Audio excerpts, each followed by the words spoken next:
Okay, let's call the City of Milton Virtual Common Council meeting to order on Tuesday, September 29th at, darn it, 6:01 p.m.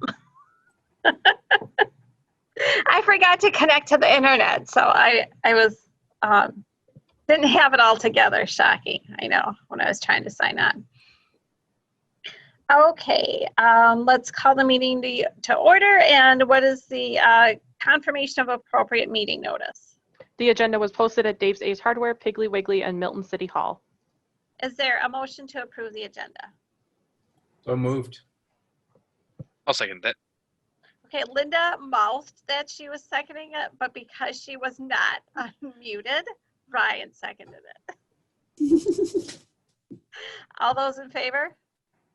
Aye. All those opposed? Okay, we have an agenda.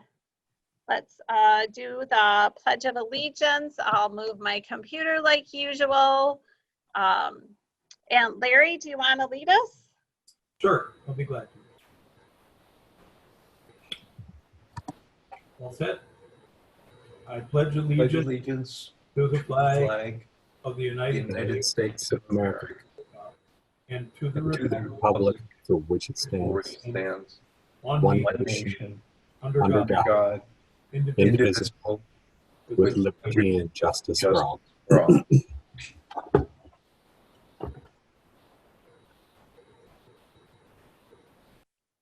All right, Inga, do we have anybody signed on for public comments? No, it doesn't look like there's anyone else here besides our council and staff members. All right, approval of minutes from September 15th, 2020. Move to approve.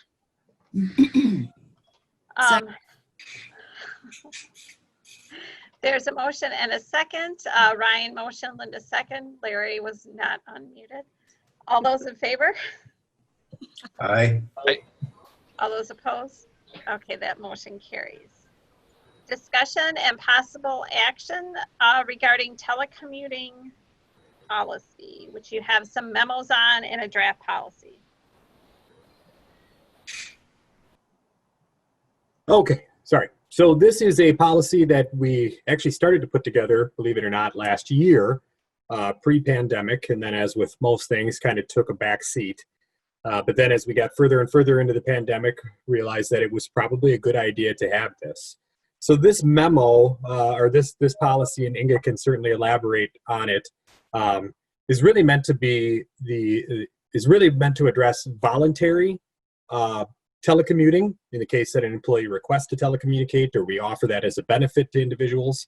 But we also added language in there to allow for it to be the framework for telecommuting during an emergency. So you'll see specific references in there to, in the event of an emergency, this policy shall serve as a framework, and I don't remember the exact language, but depending on the causality and duration of the emergency, certain aspects of this policy can be revised in accordance with city administration. So right now, what we're currently doing, even with the pandemic, for folks that are telecommuting, we're still following this policy really almost to a T. We sent this out to employees, to department heads back in on September 8th, and then all employees got it, I believe, on September 16th. We had a couple of comments from some staff members, and we incorporated those changes. What a small one was, we indicated in there that you must work for the city for 12 months, and we realized Mark Langer hasn't worked for the city for 12 months, but obviously he needs to telecommute. As up until last Thursday, was sharing an office with Donnie. So we changed that language and then offered some more flexibility in the cases of an emergency. There has been some question from at least one staff member about reimbursement for specific items, printer cartridges and internet and telephone. And the policy does address that in the sense that it offers discretion. But what we've looked at in the case of this pandemic certainly is that folks that are still telecommuting, it's on a very limited term basis. To a certain degree, we kind of treat internet the same in 2020 as we do electricity and water. There are utilities that everybody has.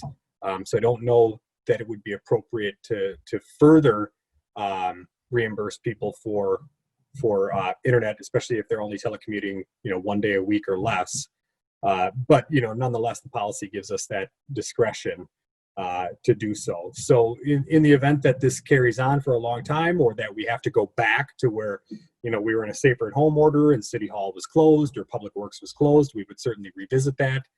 And the routes to recovery does provide us some opportunities for reimbursement, and we are in the process of looking at that for reimbursement for some employees and hazard pay for others, depending on how the grant wants us to, what special language we need to use in order to be reimbursed. But in terms of voluntary telecommuting, we think that this is pretty much spot on.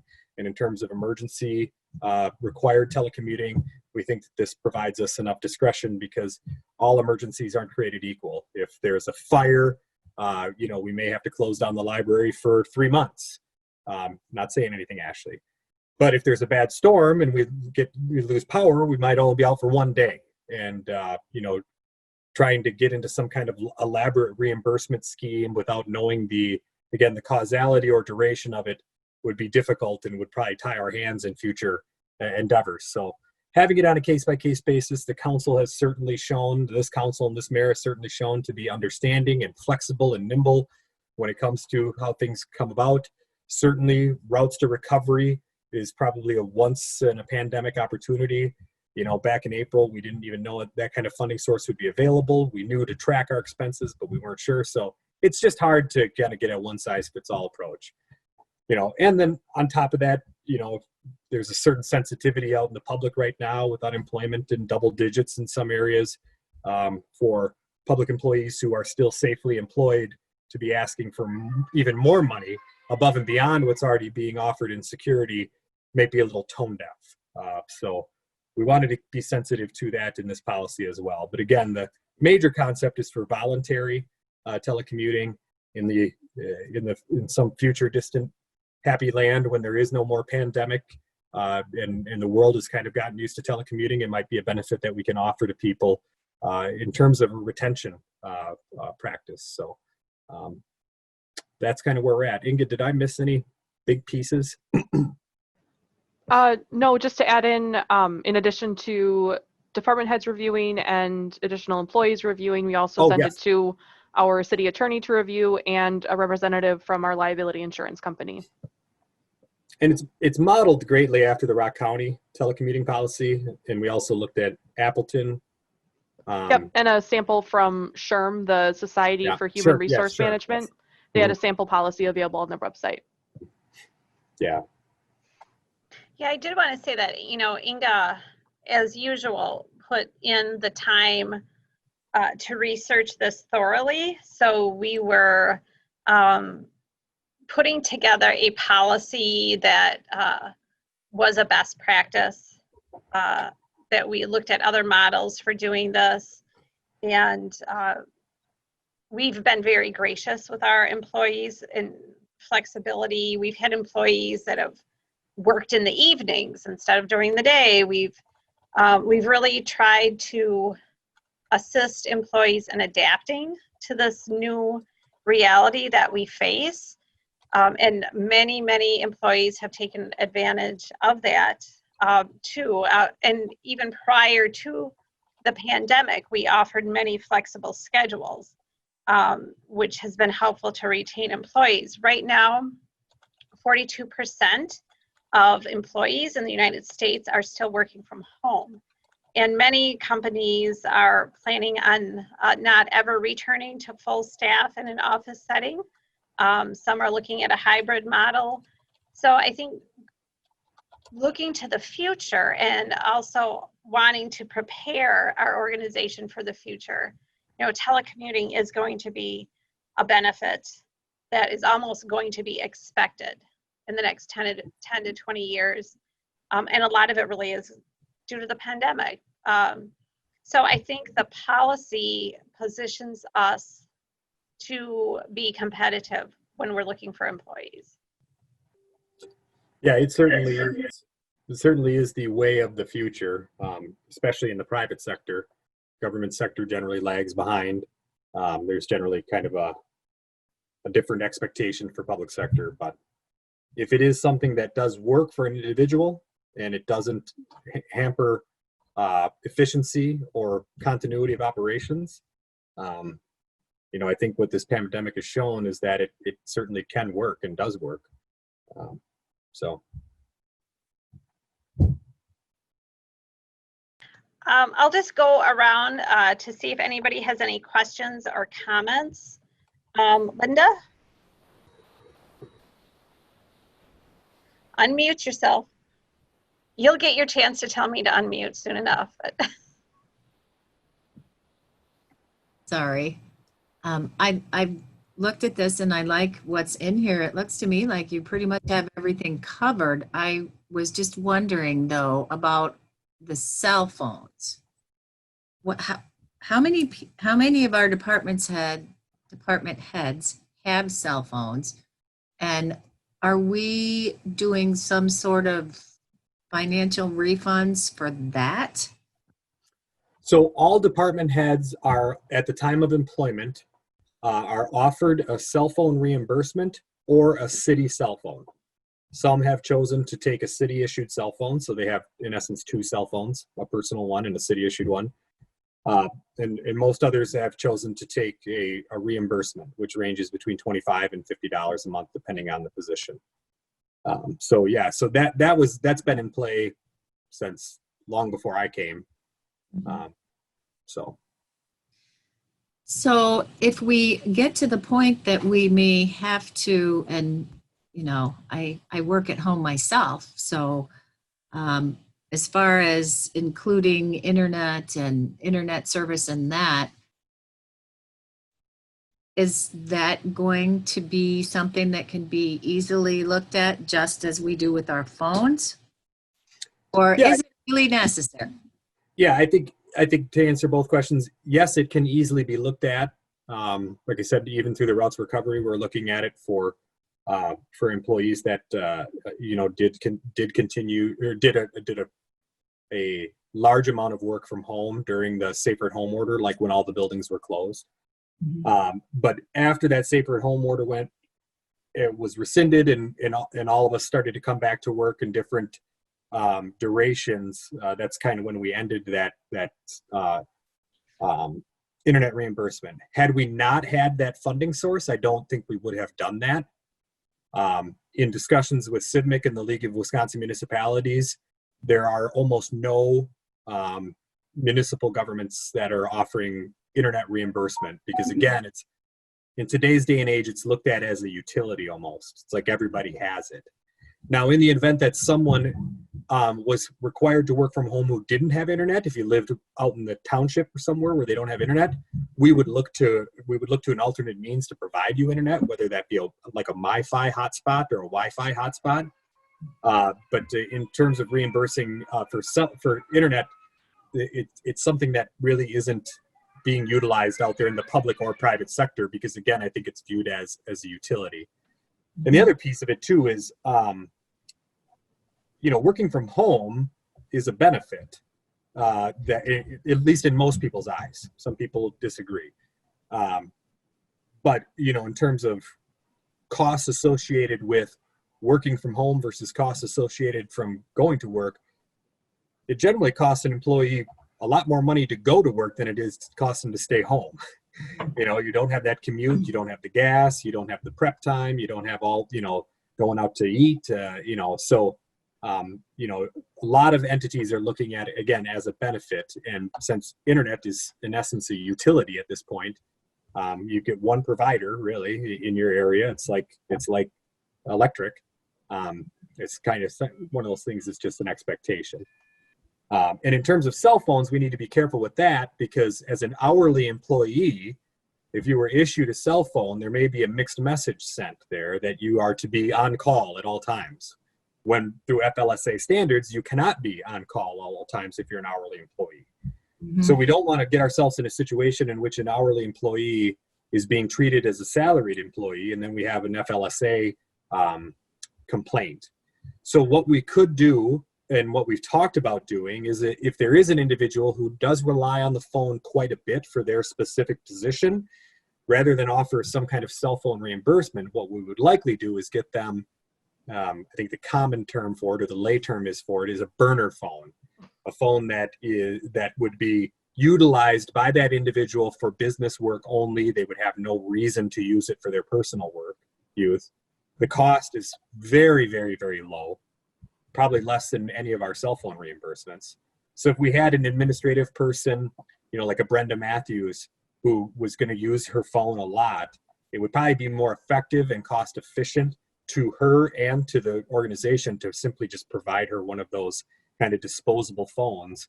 Because again, the duration isn't we're not expecting to be this way for the next decade.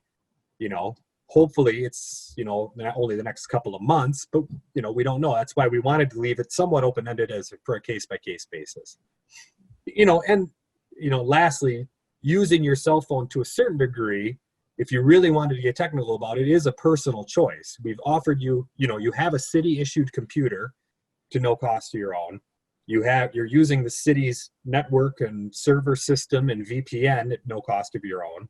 We have email capability. We can trade voicemails through our system. If you were to pick up your own personal cell phone, yes, it's much more efficient, but there are other ways of communicating. So not trying to be, you know, persnickety about it, but also trying to, again, have a sense of tonality of what's going on in the world when unemployment's at additional, you know, at double digits. If somebody was to come along and say, well, I want $2 a month reimbursed on my cell phone because I had to use it 12 times when I was home for 3 days, you know, that it might not play very well. And if I can just add in quick too, if there were any situations where we had employees who didn't have internet connectivity at their homes or other types of technological issues like that, we have talked about setting up alternate work stations, like in the council chambers or possibly a study room at the library, those kinds of things as well. So if there is an employee who doesn't want to telecommute from home, doesn't want to use those resources they have available at home, then there are opportunities to try and figure out a different situation for them as well. Yeah, we've even Ashley and I even have talked about using a study room at the library for like office hours and things like that. And again, it's not ideal, but you know, those opportunities are afforded to everybody coming in before hours, after hours, to try to respect social distancing. Those things are all available to everybody, and most places in the world at this point have kind of adapted to that. Mm-hmm. Thank you. Bill?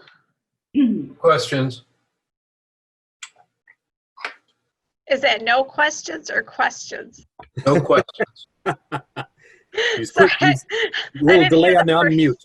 Questions? Teresa? No, I think it was well done. I do think it was advantageous actually to wait until now, since you've had several months to operate and be able to work out some of the kinks. So thank you. Devin? No questions. Ryan? What Bill said. No questions or comments. Larry? No questions. I just do have a comment. Work for Mercy Health, and we have about 8,000 employees, and there is no reimbursement for cell phone or reimbursement for internet. And a lot of us can work from home, including myself. I think that's kind of what's become the norm, at least in the private sector. Basically say, well, most people have that already, and the argument presented by Mercy Health is that they're paying you enough already first time. So that's right. Yeah, and again, that's what we've seen in the public sector. That's almost universally in the public sector. And I happen to share a home with somebody who is an HR director in the private sector, and she said that, yeah, that's pretty much, you know, has gone the way of the dodo in terms of that, because it's such a common thing. It's not as though you wouldn't have the internet if you weren't required to work from home. Same as if you didn't have electricity.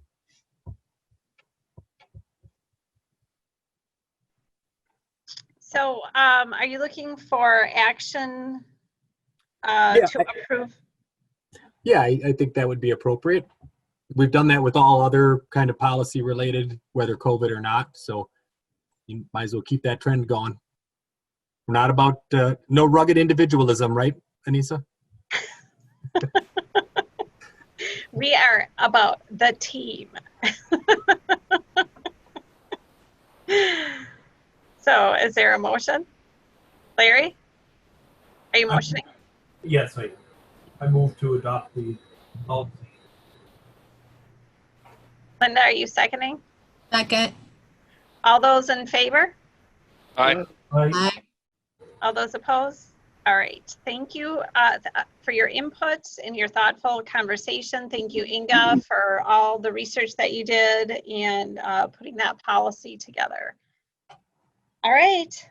We are on to our strategic planning. And Linda, did you have something you wanted to say? When do you unmute yourself? Must be my night.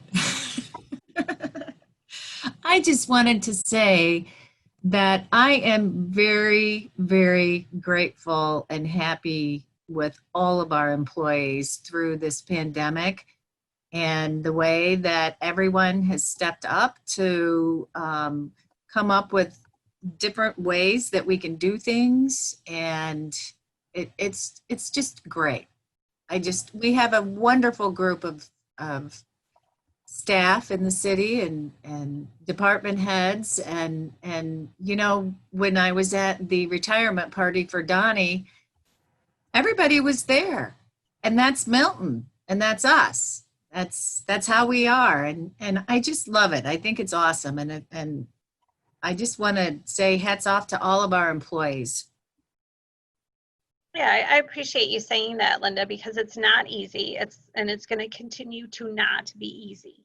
And adapting, being agile, adjusting, trying to think of things in new ways that we haven't really thought about them before is going to continue to be required. And for some staff, it's an easy pivot. And for others, it's really a struggle. And we have to appreciate that everybody that it's not so easy for is still doing it. And they're still conscientious about their work. And not everybody loves working at home. It's not easy to do that. So we'll continue to keep the safety of our employees and of the community we serve at the forefront going forward. And, you know, we just take it day by day. There's no certainty in anything. So, you know, thank you for saying those nice and true things about our employees trying so hard. Yes, thank you. Appreciate that. Anything else before we move on to the and Linda, that's all, you know, you don't get to comment now and general items. Just Okay. all right, I'm going to stop picking on Linda. People think I'm not being nice to her. I'll move on to somebody else. Mark E. Okay, no. All right, I'm going to turn this over to Inga. Strategic planning.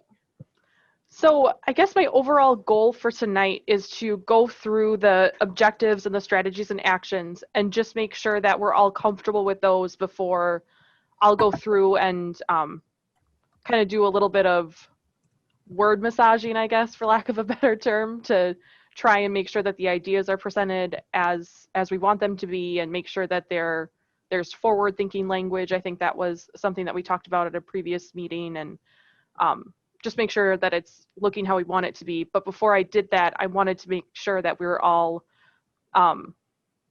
in agreement on what the objectives and the strategies and actions are. So I'm going to share my screen and then we'll just go through piece by piece and take a look at it. And I apologize, I got a tooth filled earlier today, so my mouth is a little weird still. Speaking's a little difficult. I had that done yesterday. Oh, fun. Mine was broken. Mine was broken though, so I don't look like a pirate anymore. It's the second pirate reference of the night, but yeah. And if if I miss something you say, or if I misunderstand something you say, please let me know and say it again. I have 2 screens going. One, I'm kind of inside in the document and I'm trying to look and see what everyone else is doing on the other screen. So if I miss something, let me know and we'll go from there. So the goal we have set for affordability and financial stability, I think we went through that fairly well at one of the previous meetings. But just want to make sure we're all in agreement on become debt-free on non-building and non-TID debt. So Dan was kind enough to give us kind of a timeline of what that may look like in the coming years. It's beyond this plan, but I think it's good to have those target dates in there as well, so people are mindful of them as they're looking at the document. And Dan, I don't know if you have anything that you want to add to this piece of it. This is kind of your realm of expertise.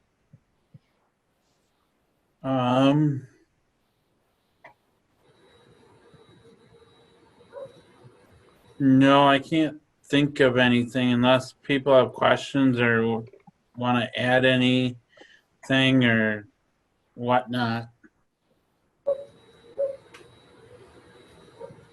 The one question I had, which is maybe you don't have to answer it, and Inga, you can tell me we're not going to talk about it because it is a little bit in the weeds, about debt, is that the impact of the ability or the impact on the levy if you pay down too much debt.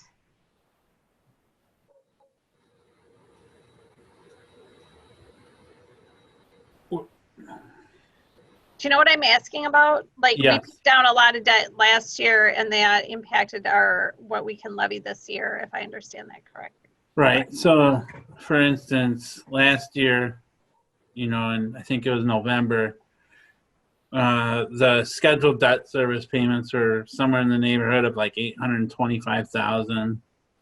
Everyone can hear me, right? Mhm. Yep. Okay.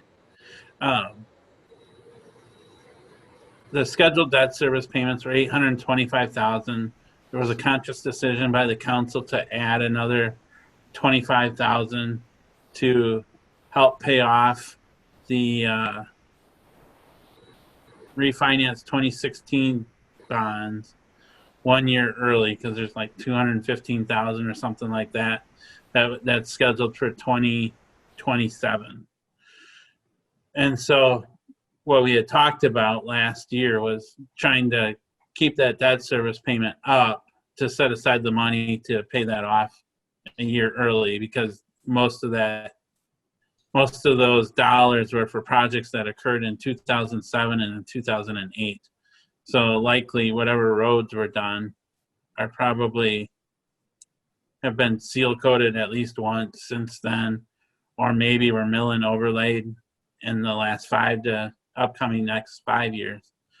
So as our debt service goes down, our levy naturally decreases unless we come up with a new revenue source. And right now that only new revenue source would be a referendum.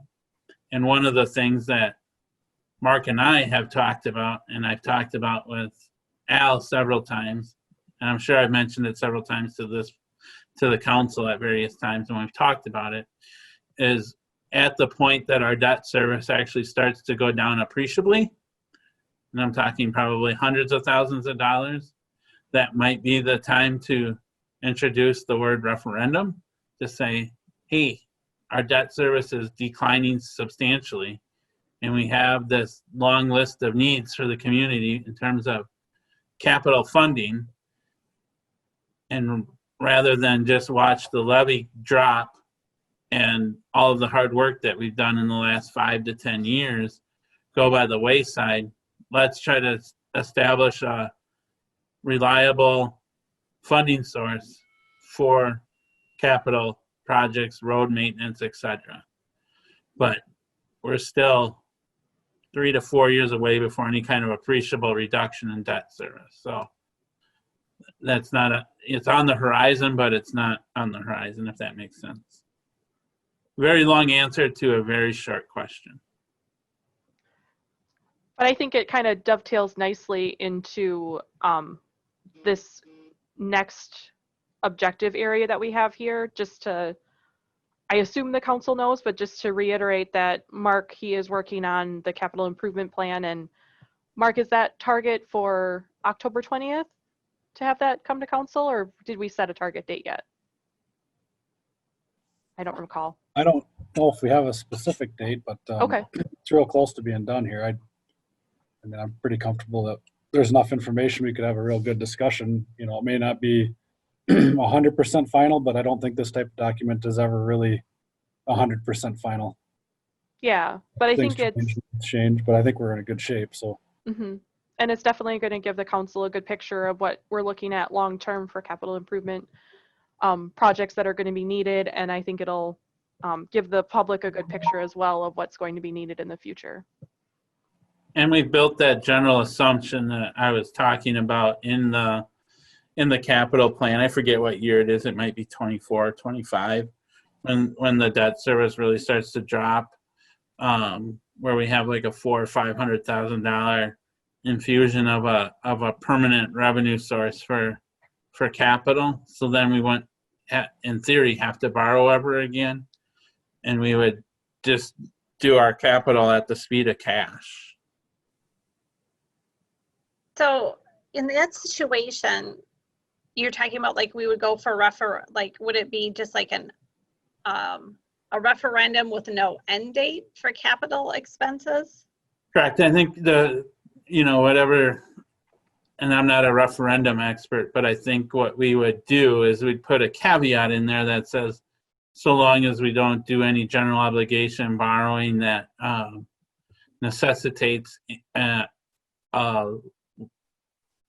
annual levy increase in the levy, this referendum would stay put. And I don't know if we can do that in theory, or if it ends up being a situation like the school district where we have an operating thing for 5 years and then we just go back and do it again. I don't know, because I would imagine that the general public would want some assurances that they're not essentially handing over $500,000 and then we go and take out a $4 million debt borrowing, because that would negate the purpose of the $500,000 referendum. Right. But, so is it less?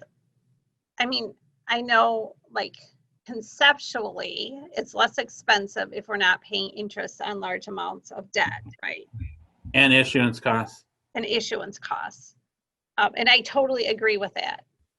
Is it less expensive for the taxpayer? Yes, because anytime for instance, trying to remember the exact numbers, but when we did that debt refinancing in 2016, we had to borrow $80,000 or $90,000 above and beyond what was needed to refinance the debt to cover the issuance costs. So then that $80,000 or $90,000 gets spread out over the life of that debt. So in that case, it was 10 years. So that's an extra $5,000-$10,000 a year that the taxpayers are paying on the debt service just for the issuance costs. And then you throw the interest component on there and, it's a lot more. Because I think you're really going to have to demonstrate that, because I think it's going to be, referendums are not embraced by the public. No. At all. And I don't want to have a future council and a future mayor in a situation where multiple, referendums don't pass.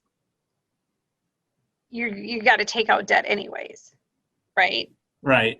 Bill, you have a question?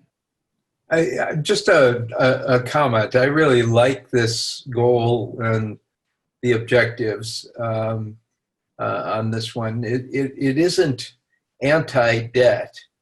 It's just saying we want the right kind of debt. We don't want the kind of debt that we were trying to get rid of, stuff that should have been paid out of operational funds, or if in fact debt was incurred, it should have been for shorter periods of time.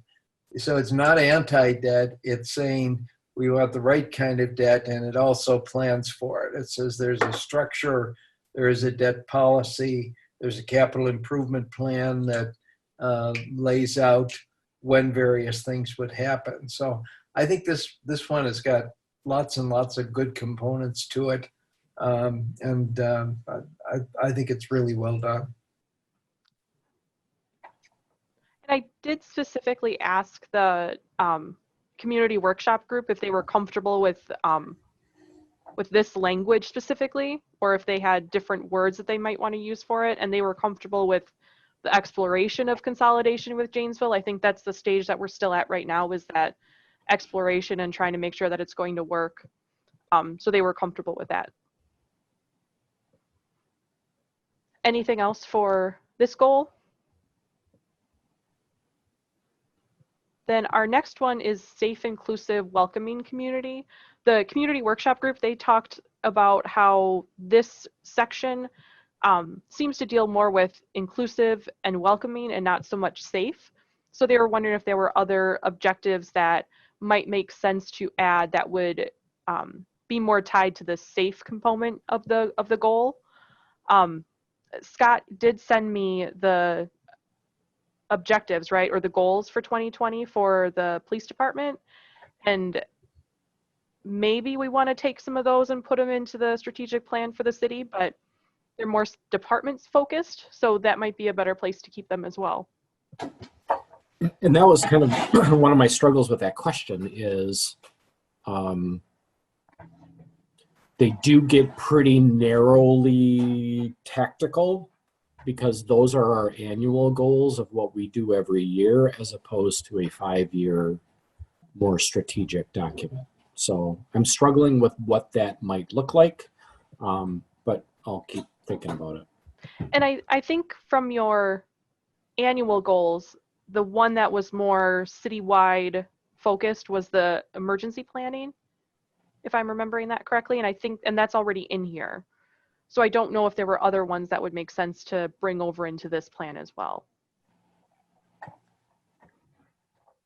And one of the things that I thought about too is, you know, the police department is not the only city entity that deals with safety. Mm-hmm. So can we loop in other pieces of the organization, fire, EMS, you know, road safety somehow through the DPW program department. So there's, I take the input. Yeah, I agree that maybe we can put some more safety stuff in there. We're going to have to be creative in what that exactly looks like, though. And we will review this on a annual or semi-annual basis. So there's always opportunities to add additional things in if we think of something later. One idea that I wanted to throw out, and Chief, you might know better than I would about this, but how about the neighborhood watch idea in our community?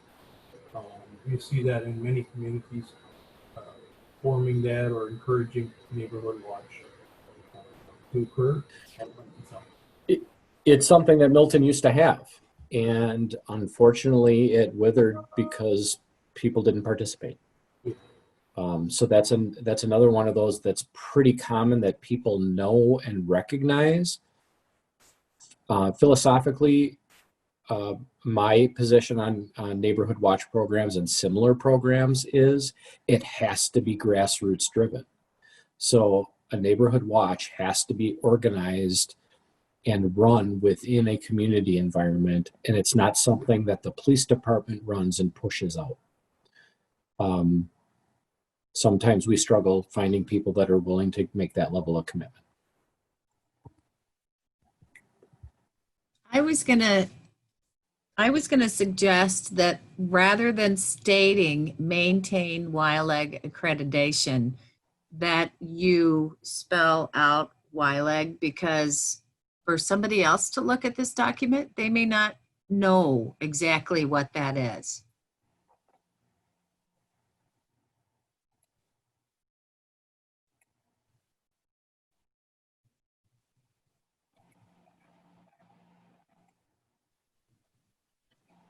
Did I get it right, Scott?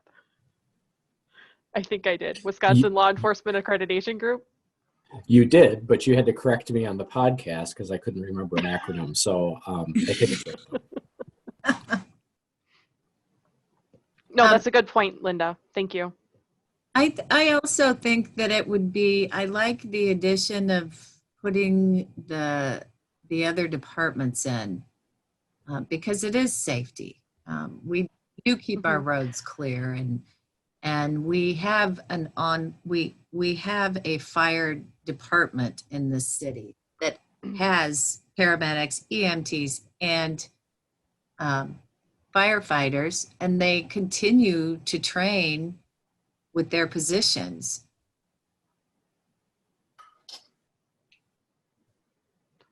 Bill? There room in the one on emergency planning for speaking somehow to regional or intergovernmental cooperation? County Sheriff's Department, other law enforcement in other communities, 911, those kinds of things. So maybe there's a strategy or action that is more regional. So one of the things that I have on my annual plan discusses that concept narrowly focused on what we call rescue task force or active shooter response that has really been set up as a county-wide program. It's nothing that each individual department is working on in isolation, because that would never happen. If we were to have an incident like that, everyone would show up. So how do we work together on those things? Possibility that we can tweak some of that language to have it included here. That's one of the programs that from many leaders in the county and law enforcement are pretty proud of, that we have developed such a good relationship in working on some of these things and training together. COVID really messed us up, much like everything else in the country. So we have not gotten back into being able to use schools and things as a training environment, and hopefully we will again. But I could see that as part of the emergency planning piece. This one might embrace more than law enforcement as well. The conversations that are going on about the possible consolidation of fire services. A lot of conversation going on with town of Beloit, for example. So, looking at it from regional the cooperation doesn't happen unless the conversations happen in the non-emergency setting. And so, in the plan, I guess the strategies and actions are making sure that those kinds of formalized and informal relationships are strong. Yeah, and specifically from that active shooter response standpoint, we couldn't do it without cooperation and knowledge and teaching within our school districts and Blackhawk Tech and UW-Rock County, and all these players are part of that as well. The other thing I was thinking about from a regional approach is one of our annual goals talks about just getting better and more knowledge into our community about human trafficking. And that's something that I work on a lot. It doesn't really extend to the officer level much, but it's something that I play a role in, and that is a very much systems-based approach. It's nothing that law enforcement can do alone. Our countywide task force has dozens of different kinds of social service agencies that are part of one unit that we all work together on that topic with. So that's another one where I thought maybe some massaging could be part of this document. So maybe a separate objective that would be, like, maybe this is the objective, regional and intergovernmental cooperation with other public safety groups, and then we can talk about some of those initiatives. Yeah, that's the struggle that I'm having. Mm-hmm. So, this is the city's 5-year strategic plan, and is learning more about human trafficking. Does that really belong in a citywide 5-year strategic plan? It seems too narrow to me for this, but yet it's one of the things that we're going to continue to work on and is safety focused as the community group talked about wanting more of that. I just don't know end result what that should look like.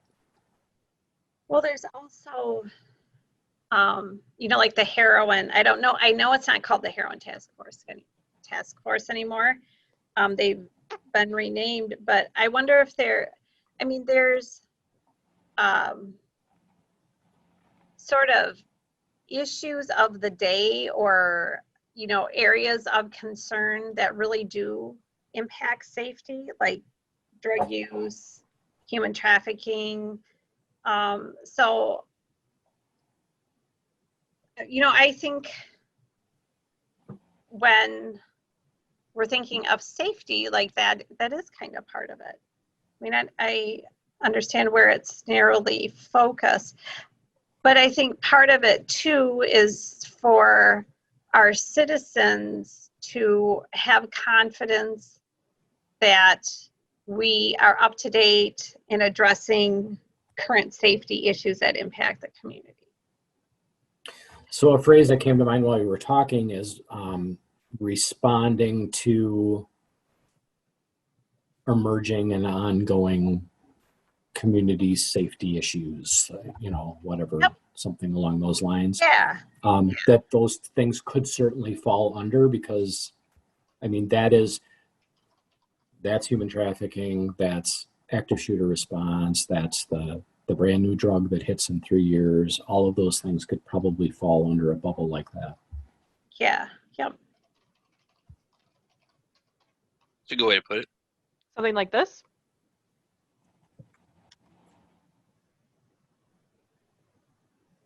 Yeah, that's something I'm comfortable with. Okay.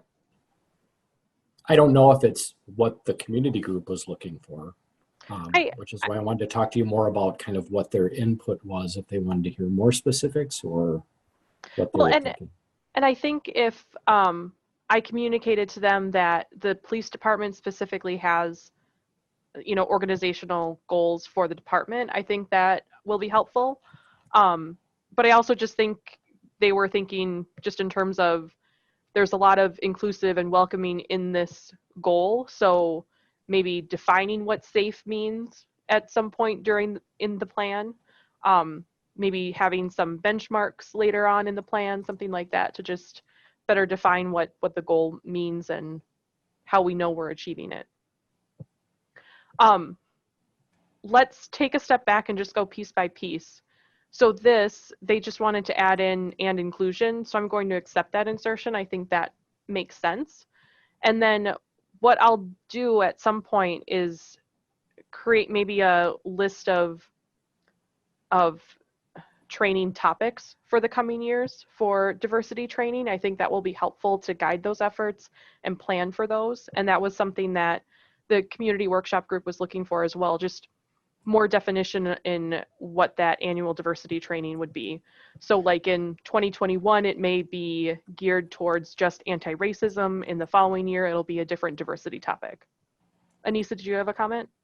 I did. I was thinking of, you know, the YWCA Racial Justice Conference could be, you know, something that would meet that requirement. So providing employees opportunities to participate in the annual YWCA Racial Justice Conference would be helpful. I know this year we are sponsoring, and we are, so many more people can participate that couldn't in years past, dependent on their schedule, but in other years, it was costly. And this year it's much less expensive because it's virtual. And is it the Racial Justice Conference? Do I have that title correct? Okay. It's annual, YWCA Annual Racial Justice Conference. And it is virtual this year? It is, I wasn't sure. Okay.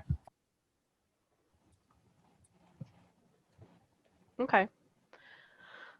So then again here, they were just looking for more specificity in this objective. So just wanted to be more specific that it's going to relate to diversity and inclusion. We've talked about the Y-League accreditation. Just as a separate note, public comment period again is October 7th from 1 to 3. So people are encouraged to call a phone number. We have that available on the website. I think we've gone through this emergency planning and response fairly well. I added in the regional and intergovernmental cooperation with other public safety groups. I think that makes sense. Oh, Linda, did I see your hand up? I was just wondering, I feel like we should indicate our working with the school district. Does anybody else have any comments about that? Because we have the school district, we have Macy. And you're talking about the emergency planning and response portion? Yes.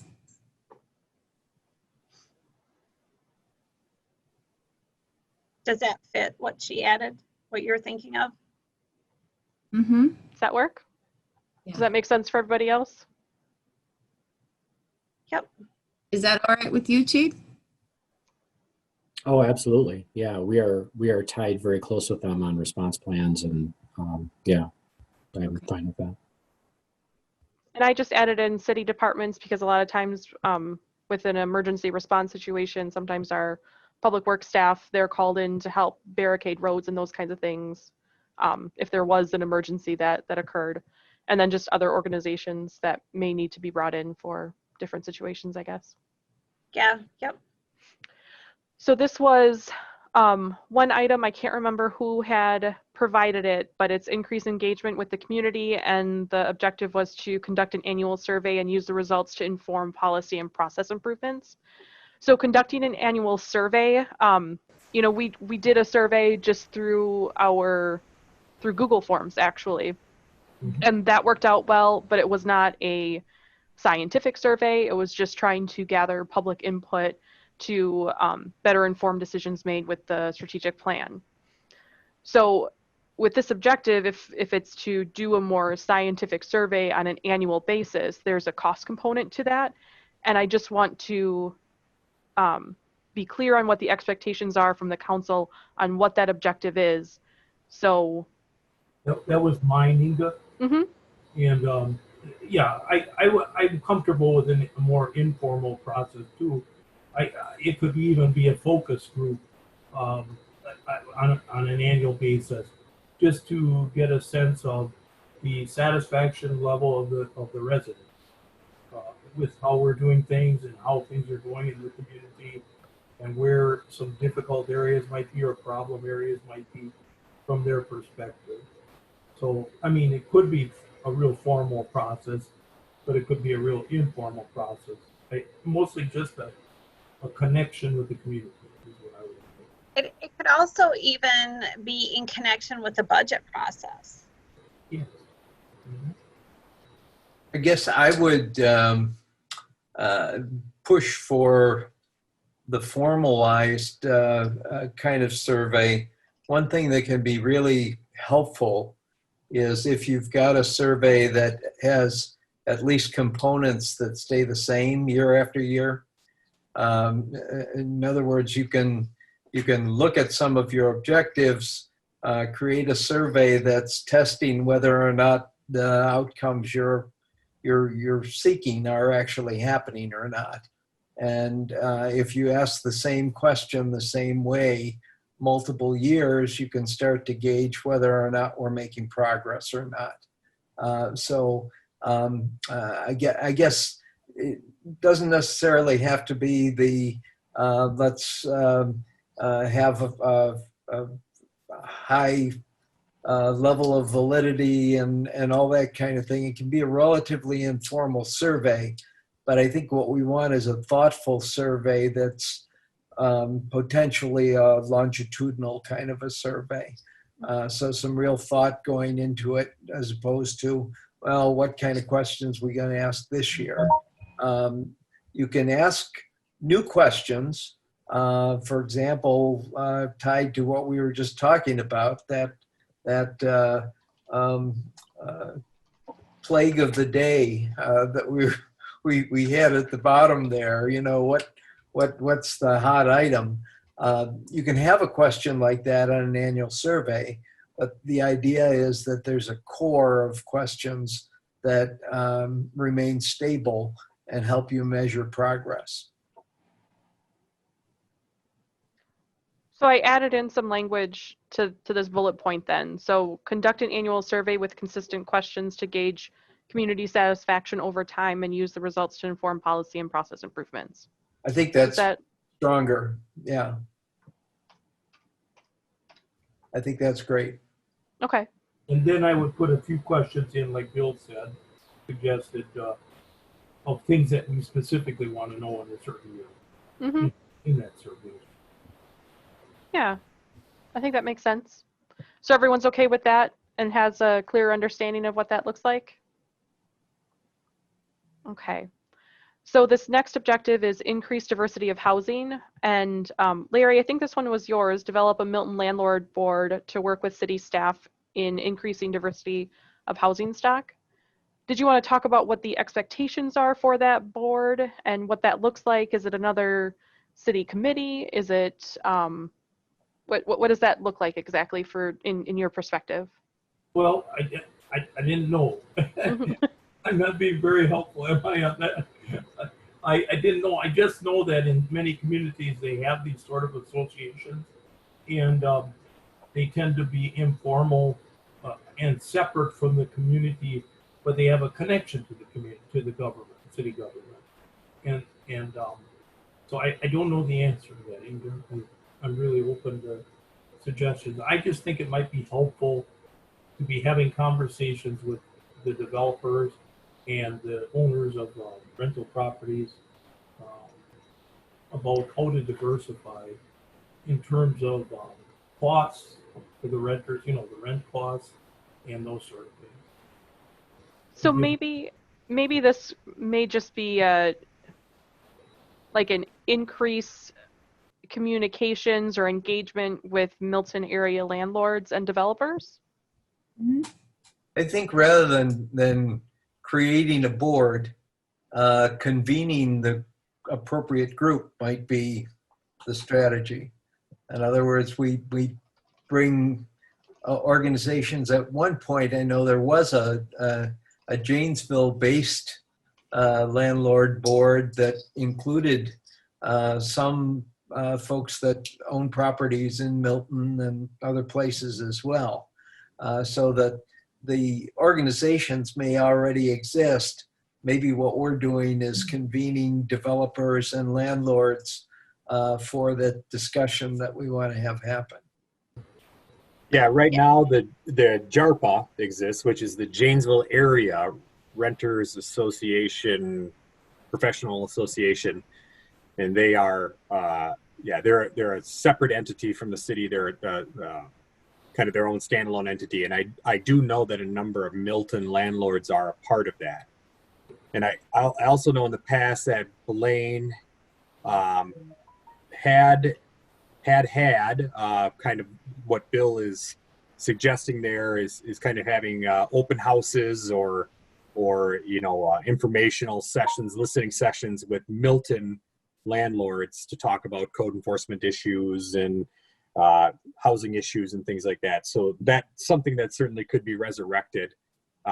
You know, the two entities, developers and landlords, may have some overlap in the Venn diagram, but certainly would have larger portions outside of that overlap as their area of interest. But I think, Bill's spot on with the idea of convening. You know, I know we did a convening of developers back in 2015, and it's one of those things that's tough because who are the developers? And you know, a lot of them already have their models in place. You know, the foresters weren't necessarily looking to deviate from their tried and true model. They build single family ranch homes that are 2,200 square feet, and they knock them out in a matter of days. But certainly can have that kind of conversation with folks who may want to partake in it. I believe Larry brought that up. If you look at the next two lines, Larry had mentioned that before, working with federal, state, and regional organizations and regional developers. So if you want to combine those two. That's what I was thinking too, because the intention of working with the federal, state, and regional organizations was to work with those organizations and our developers together so that they are aware, giving them that information so that they know that there's other options in assistance. Did I do that right? Mhm. So are you saying to take developers out of here then? Or should I put them back? I would put it back.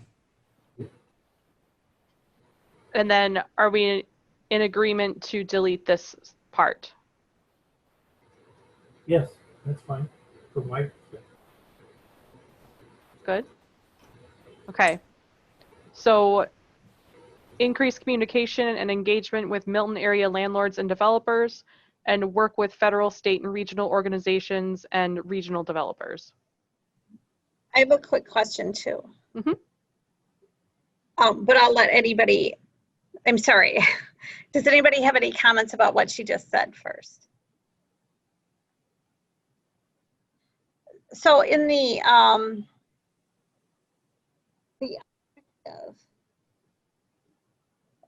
increased diversity of housing, what does everybody think about increased diversity and quality of housing? And I was thinking of a bullet point about the, we don't call it the facade grant. The residential, Yes. shoot, I lost it. Residential exterior improvement program. Yeah, like, and maybe expand that. Look for opportunities to expand that. I agree with that. Because it's a very well utilized, at least for right now.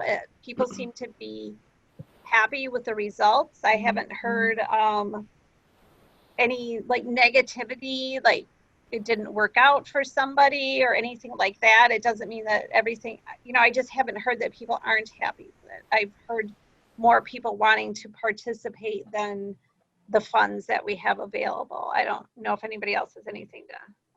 Yeah, that's the majority of the comments I hear too. Is we ran through our funds this year in a few short months. Because of the pandemic, everybody was at home making improvements. The only other comment I've heard is that, folks, there are like two very small sections of the community that are not covered by the grant program. And, that question has come up a couple of times, why isn't like 95% of the city covered and not the other 5%? And the reason being is the funding source for that program is TIF. And so if you're not within a half mile of a TIF district, the only way we could fund that program would be through the general fund. And that's something we can certainly look at, but it would have an impact on the budget. I mean, I was wondering too about that, especially since, we're going to be talking about the scheduling our next meeting next week about scheduling budget sessions. But in years now, I don't know if this is the second or third year where we're returning $200,000 or $300,000 back that we've come in under budget. I think about, like, I wonder if we couldn't set aside some funds for the 5% that aren't covered. Yeah, we could do that and revisit that on an annual basis, depending on if there are funds that are being returned. Obviously, this year was a bit of an anomaly, something we couldn't count on every year, but we, to a certain degree, revisit the existing program every year. So yeah, I think that would be easy to accommodate because the likelihood of the expenditure would range anywhere probably from 0 to,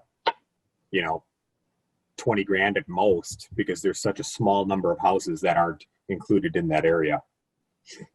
Might be a situation where we'd set aside funds and then never spend them. It's possible.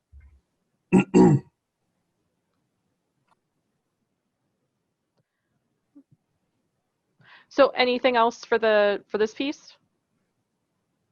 Okay, so improvement of the local environment. We have plant a variety of species of trees throughout the city on an annual basis, and beautification of the city through improvements to the planned natural environment. I'm also wondering, and this would be adding a strategy. We have had, and not a lot, like I would say 2 or 3 people at the most. And 3 is on the high end because it might be over the years. But I think the interest might increase. But anyways, people have talked about like looking for programs or educational ways that people can incorporate lifestyle changes. And what I'm thinking about is there's people that are wanting to learn about like rain gardens or landscaping that prevents flooding, or various. So I'm wondering about providing or partnering with UW Extension to provide educational opportunities for the public to improve. I don't know the wording.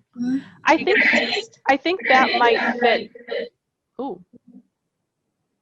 I think that might fit better under the fun and lifelong learning goal. Okay. That's a little bit later. Yep. I think that's a good idea though if it's not addressed in that one. Yep. Okay. It might be through the library. Yeah. Yeah, that sounds like a good thing for the library to do. Especially with story gardens being formed. Rain gardeners, landscapers, environmental planners, flood prevention specialists. Yeah, so the library is working our own strategic plan, and I definitely have in there use the story gardens for programming, and that's exactly what you're talking about. Awesome. Excellent. Good. So one of the comments from the community workshop was to just be a little bit more deliberate in the definition of accessibility and making sure that we're including all levels of abilities, including physical, cognitive, all those different categories, I guess, for lack of a better term. So does that wording make sense to everybody? Okay. So then we have evaluate services and facilities and develop plans to ensure they are accessible to all community members and encourage accessibility of businesses.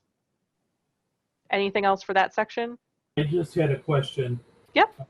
Like the accessibility of businesses, encouraging it.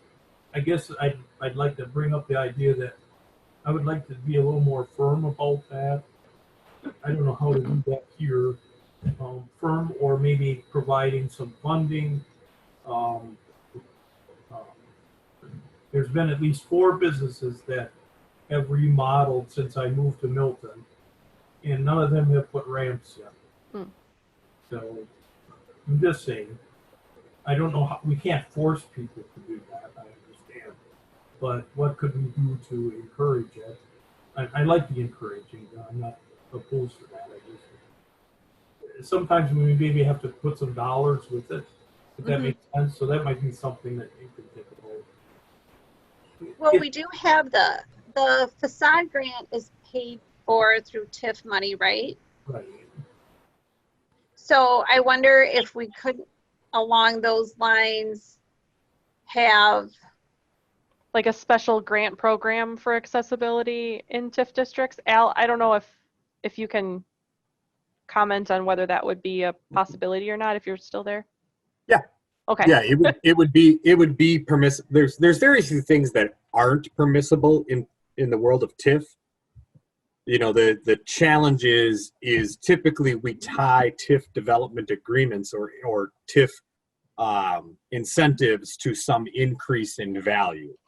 And it's not to say that an accessibility improvement doesn't increase the value of the property in terms of its enjoyment and its accessibility, but it likely would not increase the value in terms of taxable increment generation. But with that being said, we certainly could utilize TIF dollars for that purpose, and not tie it to an increment generating improvement. For all intents and purposes, every time we give a residential exterior improvement program or a facade loan, we're not tying it to increase in value. In fact, we're not even tracking the increase in value. It's more of just kind of there's an assumption made that it's going to increase the value, but it's also more of a kind of an extrinsic improvement as well. Although it may not have a dollar for dollar increase in value, it is certainly going to increase the aesthetic integrity of that facility, which may, better serve the surrounding area as well. So that type of logic certainly could be used for the utilization of TIF dollars for an accessibility improvement, so long as there are funds available. We're in a little bit of a catch right now in TIF 10, where that TIF is so new that there isn't really increment to spare. As the TIF grows in age and increment is developed, we have a greater flexibility with the use of kind of those non-taxable increase generating projects. So it's a bit of a caveat that most people don't understand. It's a bit of inside baseball. But as Dan said before, that's my long answer to a very short question. And I do think the exterior and the facade grants potentially can increase the safety of the environment in some instances. So that does kind of fit with our safety thing. It also encourages people to maybe stay in the community as they age, because they have access to the local business. So, thank you. I appreciate the info. I'm sorry. Does this make sense then, what I added here?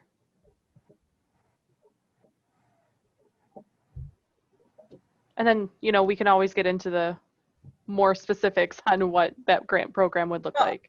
Maybe research and, okay. I mean, because we don't know enough, I guess. I don't want to overpromise and under. I think the simplest approach would be, in my opinion, without giving it a whole lot of thought, would be to simply expand the existing facade grant program to also include accessibility improvements.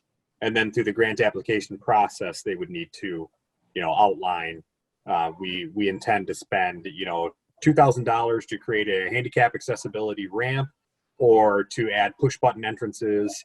And, I think that would probably be the easiest way to go about it, just to expand the existing program. We could call it the Facade and Accessibility Grant Program or something like that. I think it makes a powerful statement from a community standpoint.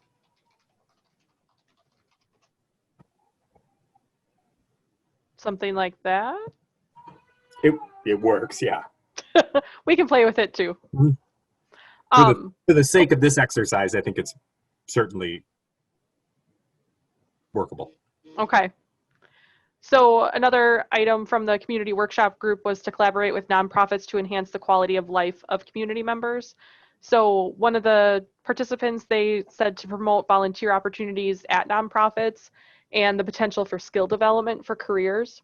So if there's someone who's interested in social media, direct them to the Milton House to assist them with their social media endeavors in order for them to gain that skill set so they can potentially find a career in the future. And then we talked about promoting the utilization of the Live United Blackhawk Region volunteer website by the community nonprofit organizations so they can connect with possible volunteers as well. Does that all make sense for everybody? Yeah, one thing, I don't know, it came back up again in the second community discussion about like young people being involved or youth involvement. Yes, and I'm trying to, I just can't remember where it's at. sorry.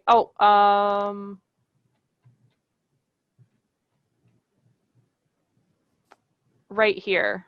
Okay, all right. Yep. So we'll get there. Okay. And then they also had the support veterans and other individuals completing major life transitions while becoming part of our community.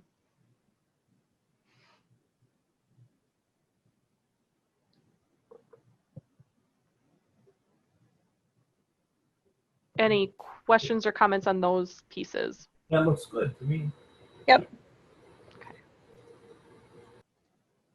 And then we had added this piece together, so I think we have another goal down. So we are on diverse opportunities for fun and lifelong learning.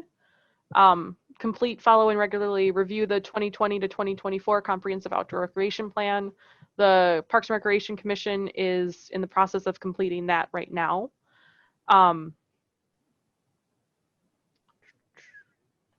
Yeah.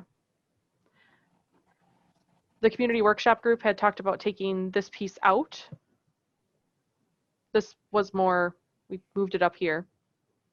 And then this increased lifelong learning opportunities in the community, they thought that maybe was more of a strategy and action rather than an objective. Sorry, that's in the way.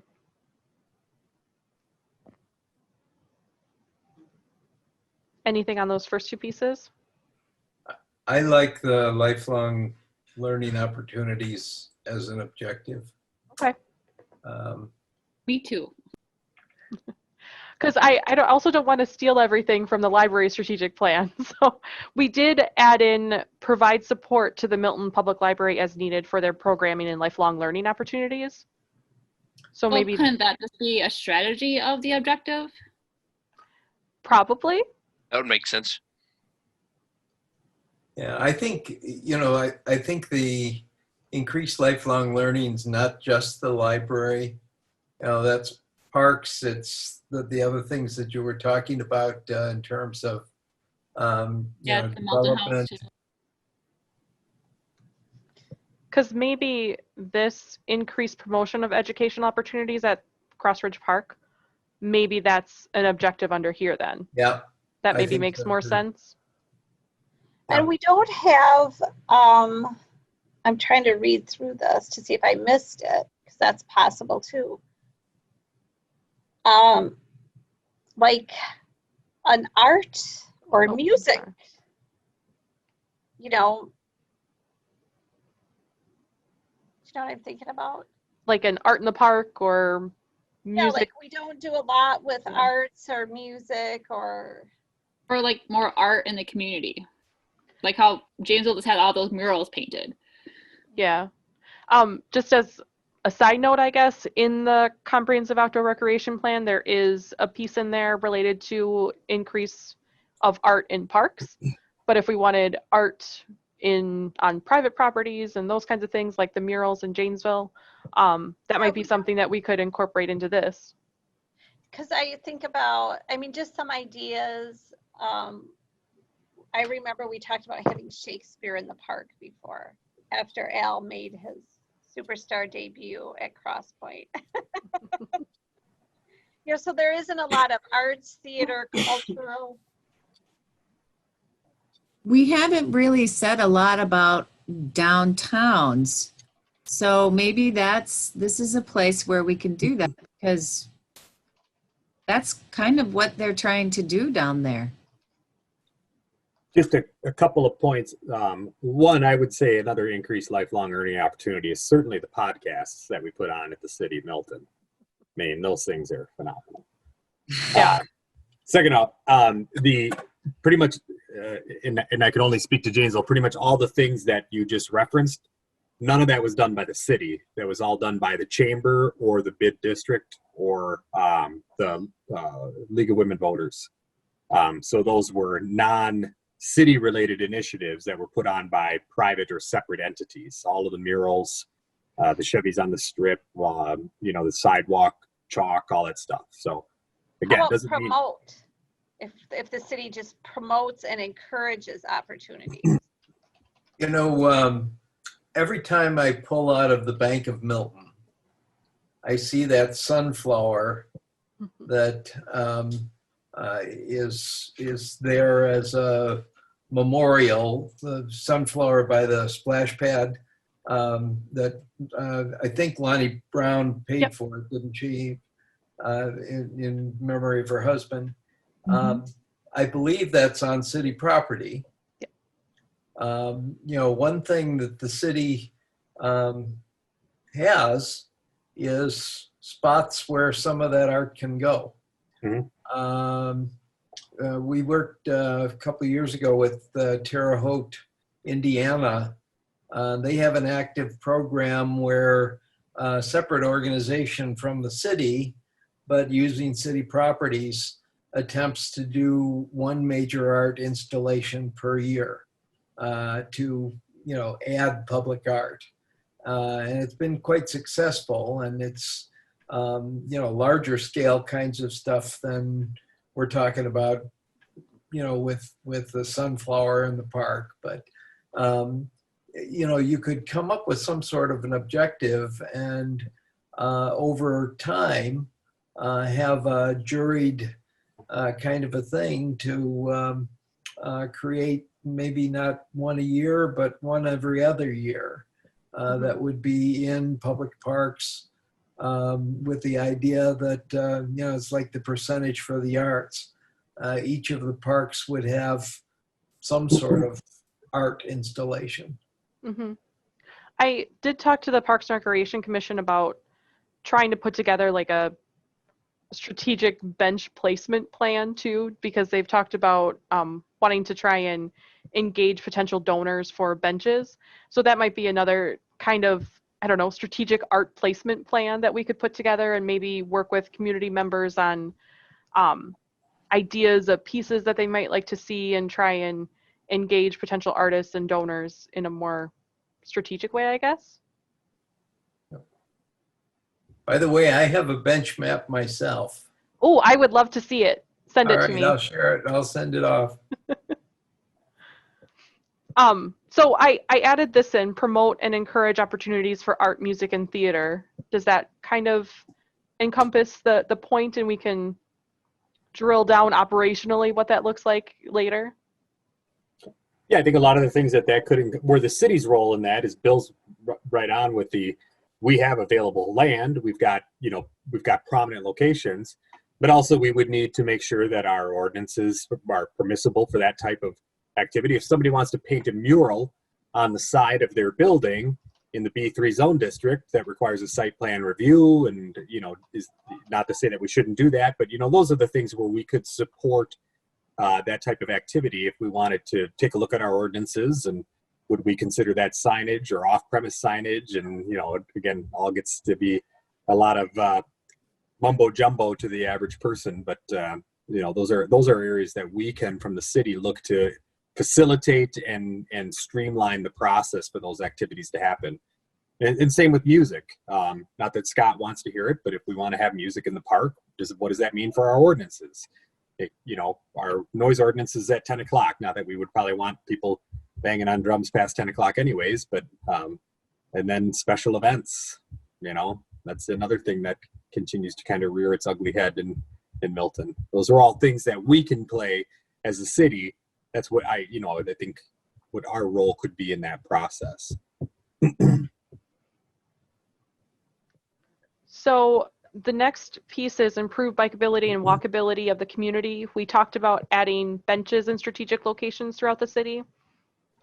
Repair, designate bike pedestrian path along North Janesville Street. This is something that the Parks and Recreation Commission talked about as well, just with their plan and related to bikes and trails, that sort of thing. I don't know if this may be more specific than what we want to have in the strategic plan. It might be better addressed in like the capital improvement plan. And maybe this strategy or action is to review potential locations for improvements to bike and pedestrian paths. Well, the reason I put it in there originally, it's bigger, Inga, I think, than just North Janesville Street. It's connecting, the trails that run up the 26 bypass and along the 26 bypass. So I kind of thought of it as more of a regional trail, if you will, connection. But wherever it ends up, it's fine with me as long as we address it. Because I see a lot of people biking past my house, coming off the 26 bypass trail, coming down, you know, through the neighborhood there, and then coming along Janesville Street. So I guess wherever it ends up, it's fine as long as we look at it. Yeah, and I'm open for any other comments on that piece.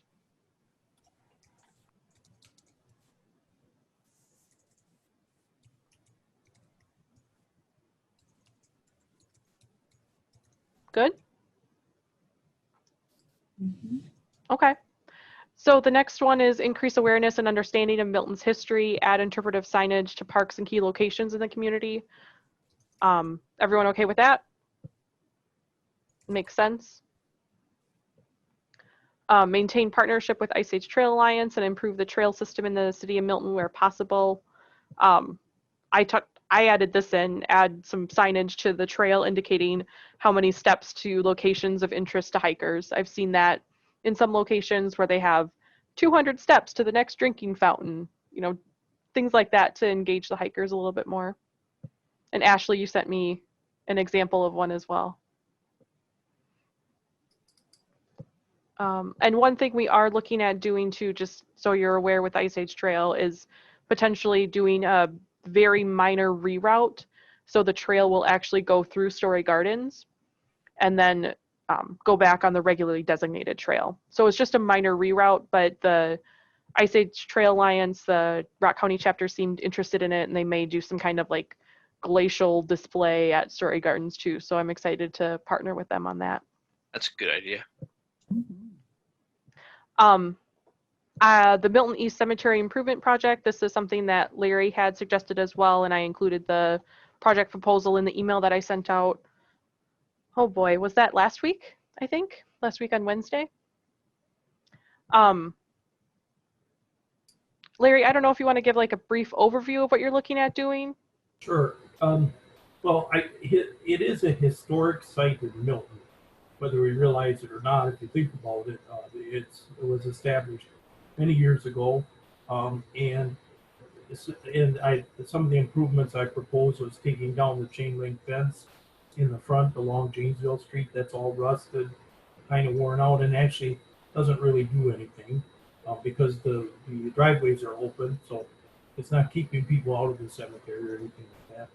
And putting up some kind of a gate or not a gateway, a historical marker type thing at the entrances, but most importantly, a system to identify the graves that are not marked with a headstone. Many of the headstones are broken off and laying helter-skelter, and many of the graves don't have headstones on it anymore. So it would be a project where we work in collaboration with the Historical Society and try to identify those graves and document who's there, and then maybe get their families to provide a little history of the persons that are interned there.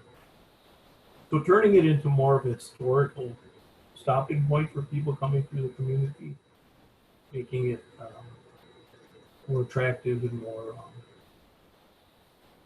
beneficial to the community. Just my thought.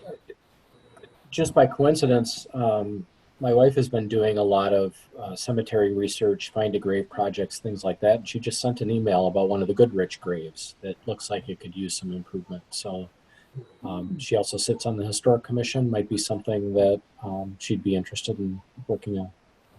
Oh, I've been in contact with Julie.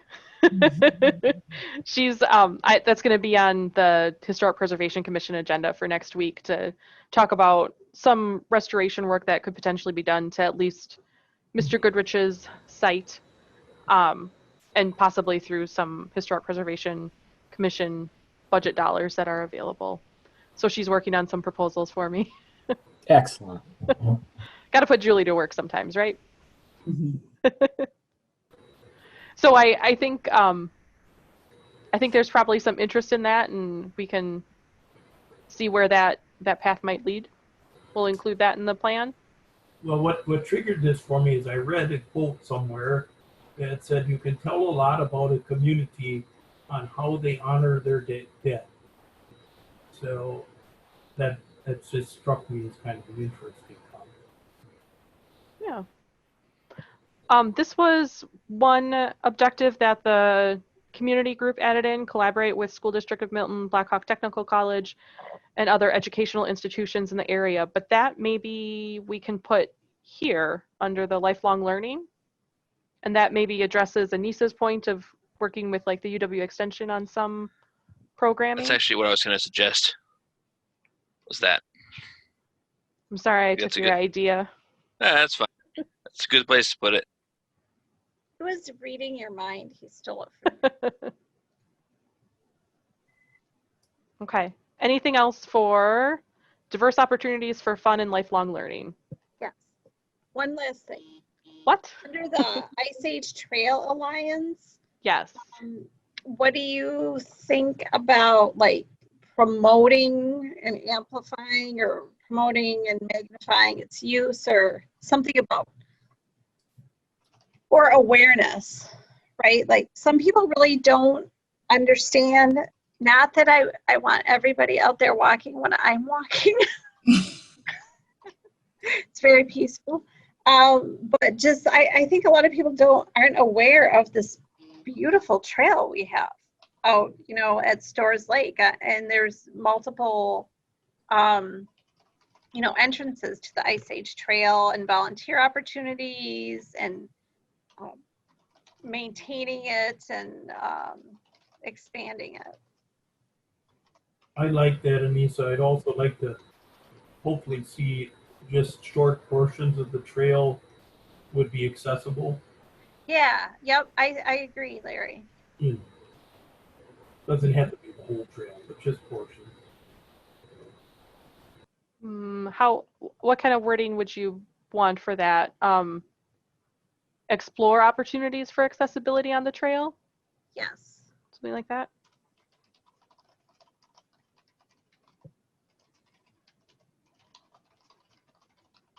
And then I just added in promote volunteer opportunities through the Rock County chapter, and then promote programs sponsored by the Ice Age Trail Alliance, just to further enhance that partnership that we have with them with the trail communities. Okay, moving right along, getting closer to being done. So this is high performing organization with professional staff. In order to maintain a low turnover rate of less than 5% each year, increase employee engagement through improved internal communication strategies, develop a state interview program, create a more formal performance review system, professional development plans, look at compensation, make sure our staff has the equipment that they need to complete their jobs, and ensure that we have appropriate staffing levels. Does that all make sense? Mm-hmm. Improve recruitment, analyze recruitment plans for improvements and additional sources to market open positions, and create a more formalized onboarding process for new hires. And then review job descriptions for all positions at least every 3 years to make sure that they're still up to date. Can you wait, scroll up? Oh, I'm sorry. Nope, that's okay. I didn't unmute myself soon enough. Did I go up enough? Yeah, I think you did.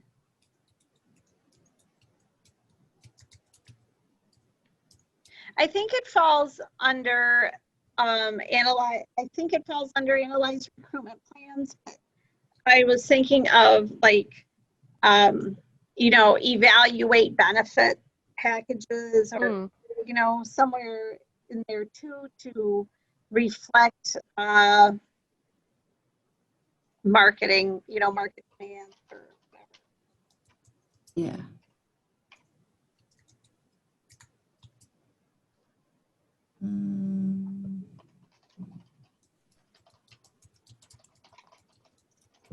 Something like that?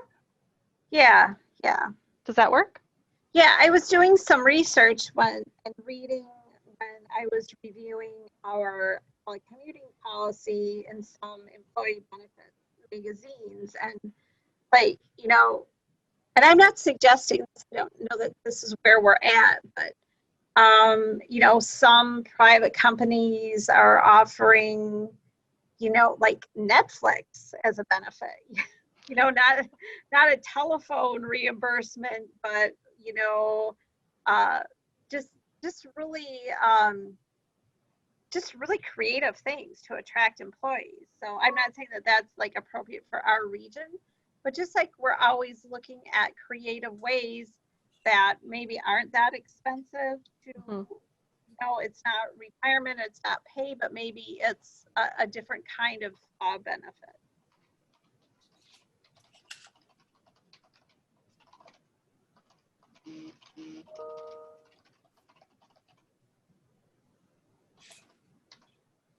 We'll work on the wording of that. I know what you're saying, and yep. Yeah, I'll work on the wording. So this kind of talks a little bit about what we're discussing earlier with the safe piece, but just trying to foster that environment where safety is a primary focus for all of our departments. You want to offer like pandemic 101 training? Yeah. And then just trying to continue to review all of our employment policies on a regular basis, and making sure that there's training programs available for our employees. And this was something that we've talked about as well, to review our internal policies to ensure best practices related to diversity and equal opportunities for employment and inclusion within the workplace.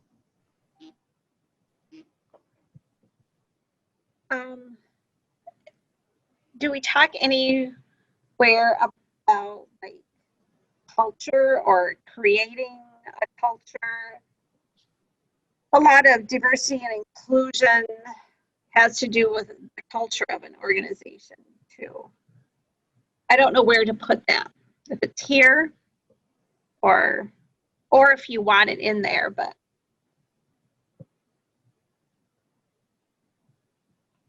I'm just thinking if it makes more sense here or in the previous goal where we're talking about safe, welcome and inclusive community. I think when we're talking about hiring and retaining like high quality professional staff, if our culture in the organization is if we don't have an emphasis on creating a culture that's welcoming and inclusive, high talented paying people from diverse backgrounds are going to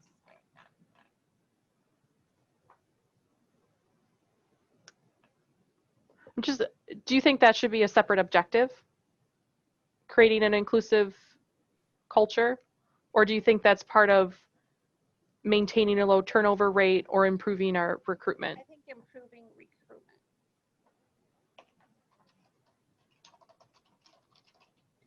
You know, because it can fit into our recruitment plans too. You're a little hard to hear, Anissa.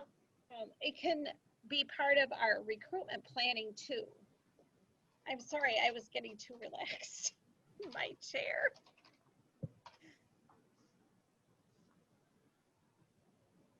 We'll work on wording for that one too. Yeah, because it might be we recruit from non-traditional, you know, in non-traditional places or non-traditional methods that we usually think of too.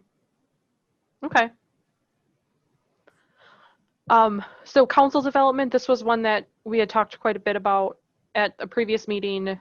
We talked about a mentor program with prospective alderpersons and those currently serving or who previously served.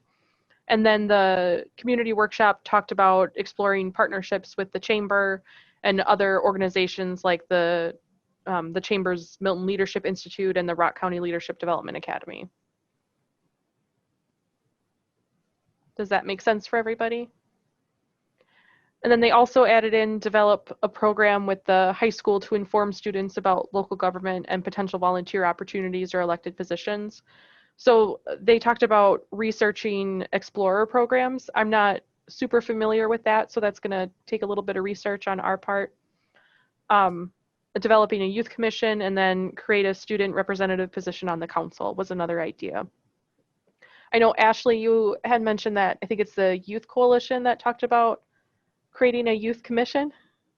Yeah, that right? so we're exploring different ways for youth to be involved in the community. And I think when we had our student focus group, they mentioned wanting to be involved more. And we thought a youth council of some sort might be a good idea. And the National League of Cities has some nice resources available for municipalities interested in starting youth commissions. So I sent that to Ashley, and we'll see kind of how that plays out. But I think it'll be a nice opportunity for youth in our community to be a little bit more involved.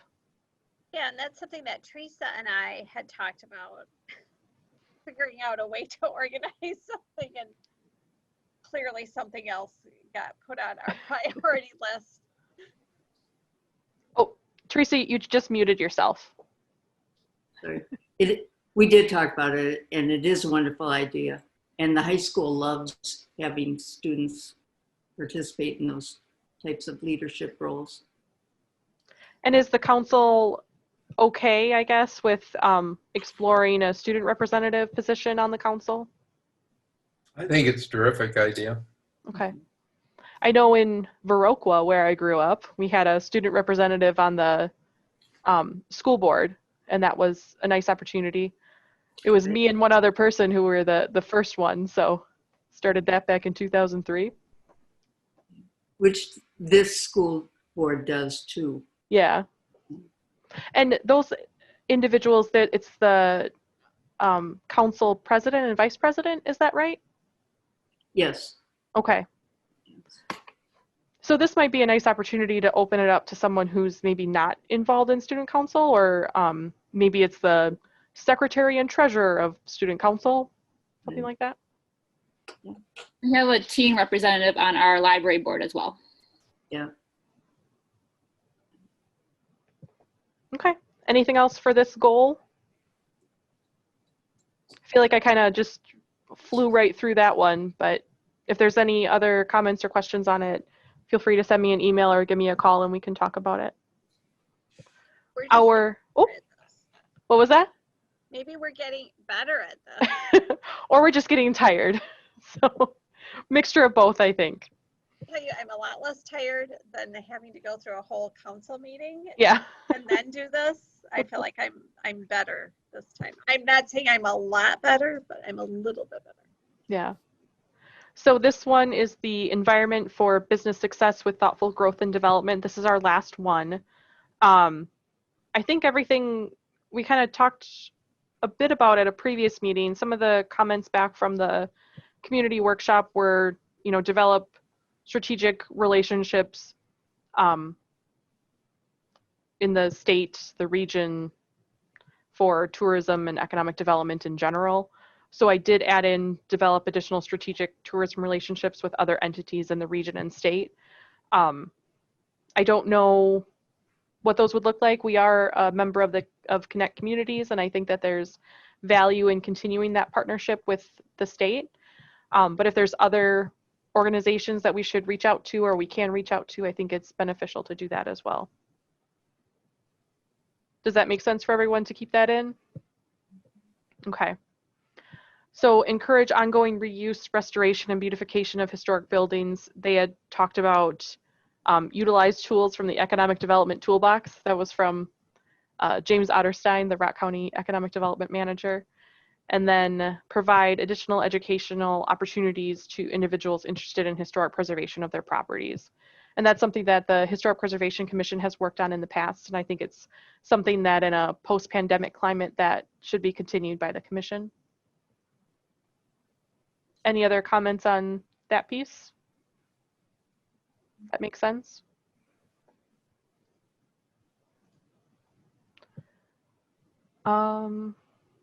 I think most of this we've gone through, but are there any other questions or concerns on any of these pieces?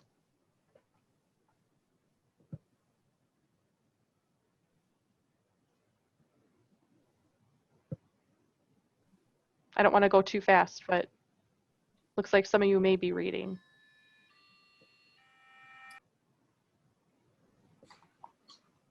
So the last couple here are ones that the workshop added in.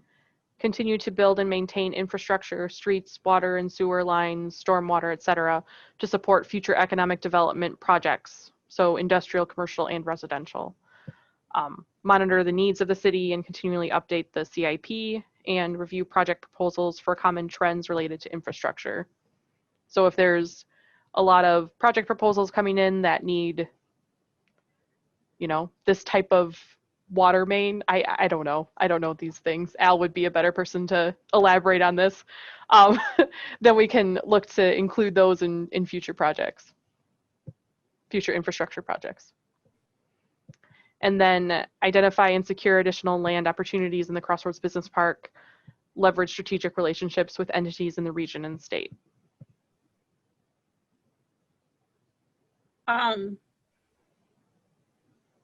The community group have input on this? These are from the community workshop. I was going to say, you had a really smart community group there. I know, we had a really, really good turnout of people. I'm really happy with all the participation we've had from our community members and our staff and our council as well. We had talked in, I don't know if it's this one or another one, about not being specific on crossroads in the objective, maybe including it in the strategies, with the idea that there might be other places in addition to crossroads.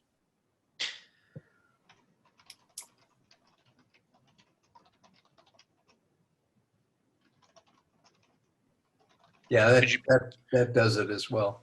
Or Yeah, could you like say, or could you say identify and secure additional land opportunities for business development? Well, I think part of including crossroads in there is that right now that is a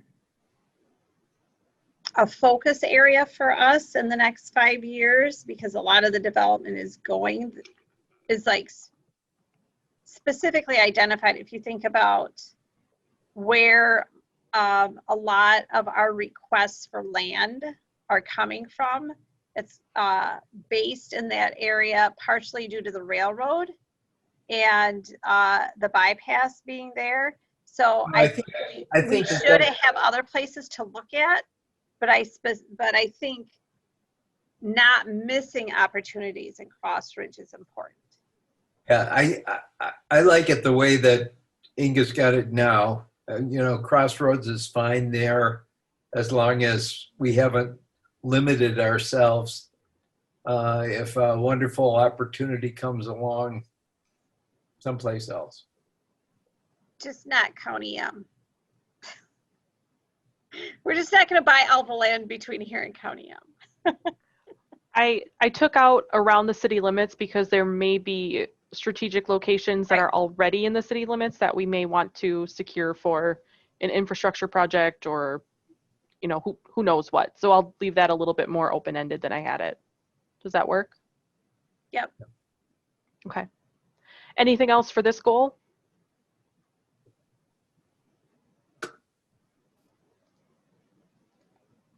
I think on the last one, the leverage strategic relationships with entities in the region. I would say leverage and expand or increase possible partnerships too.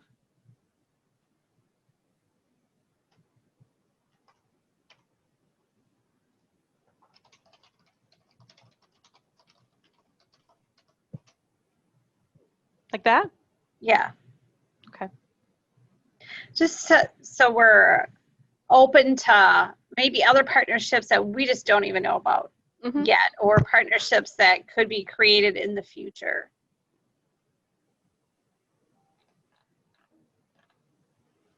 Well, that's the end.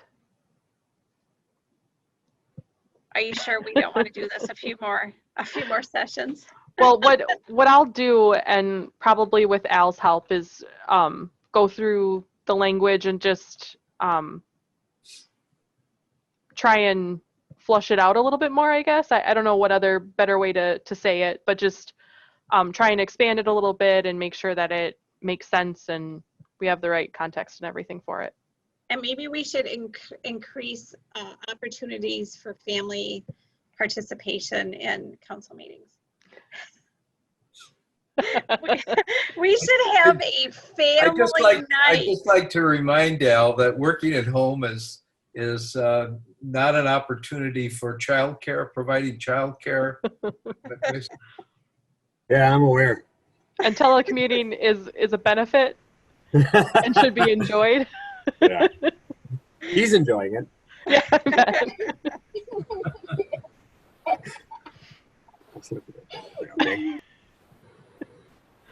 What you guys haven't had to hear is my kid's crying for the last hour and a half. Oh no. So we're more worried about that than. That's why I've been kind of quiet, is because background sound has mostly been crying. What has Ryan done with his children for the last couple hours? So what I'm hoping for is, where am I?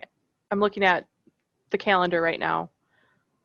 I'm hoping that maybe I can work on the language still this week and get everyone a revised copy of the strategic plan and get that out to everybody. So then if there are any comments, we can talk about those at the meeting next week on Tuesday. But if there aren't, that's great too.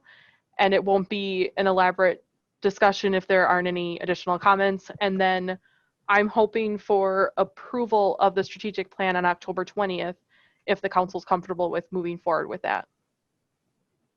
Does that make sense for everybody timeline wise? Mm-hmm. Okay. So if we don't spend a lot of time on strategic planning, it's sort of like pick your poison. We'll have our traditional team building exercise.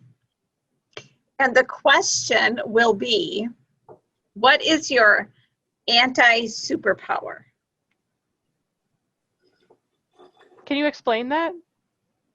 So let's say, maybe a superpower for somebody, but not me, would be like my organizational skills. That is my superpower. So what is your anti-superpower? I'll tell you what mine is. My anti-superpower is kitchens. I've managed to have a fire in every kitchen in every home I have lived in. Does So that help? is that just really like a fancy positive way of saying, what are you really bad at? It sounds like to me. Or what your Achilles heel is. Yes. Or your kryptonite, whatever. It's just so all the rest of us can make fun of you and enjoy your suffering. I know somebody who once caught a salad on fire. Maybe that makes you feel better, Anissa. Sure it does. But I have yet to burn the entire house down, so. Are you going to explain that, Ryan? No. No. Okay, this is not on the agenda exactly, so, I'm Maybe just another time. giving you a heads up.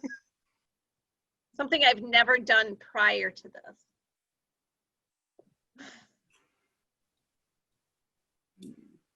Anything else? Where are we at? I've lost my agenda in my strategic plan. We're at committee reports, it looks like.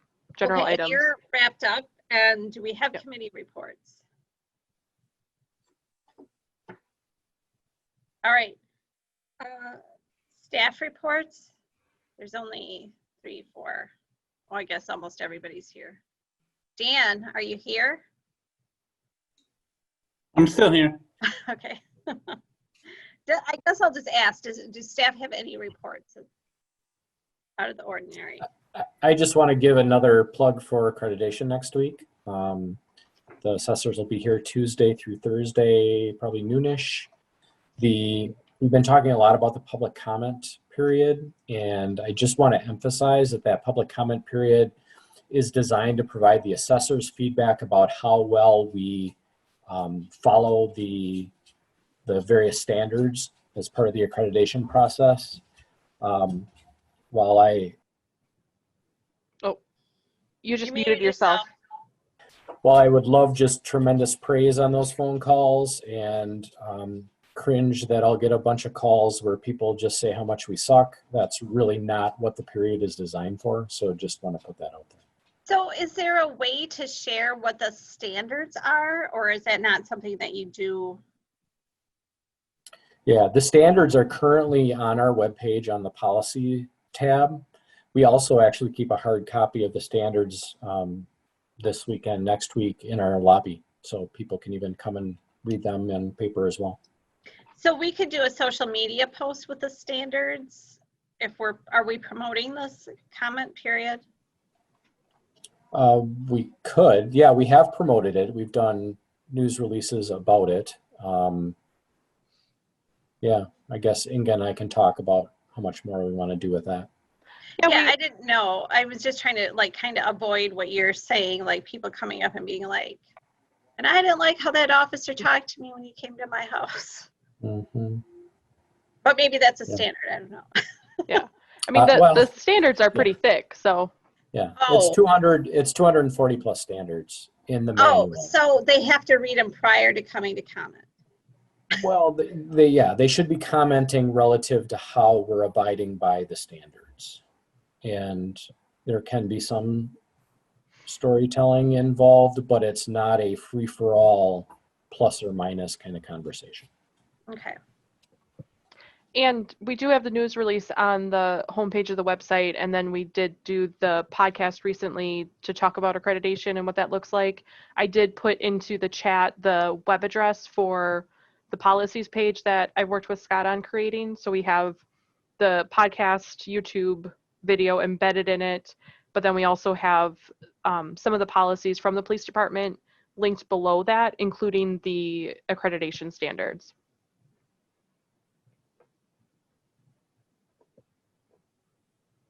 Okay. Any other staff reports? Just to give everyone just a quick update on the comprehensive outdoor recreation plan. The Parks and Recreation Commission met on the 21st last week, and they're going to meet again on October 12th to go over a draft version of the comprehensive outdoor recreation plan, and I'm planning to send that out to them on October 7th, so they have a little time to review that. And then I'm hopeful that it'll go to council on the 20th for approval, as well as Plan Commission.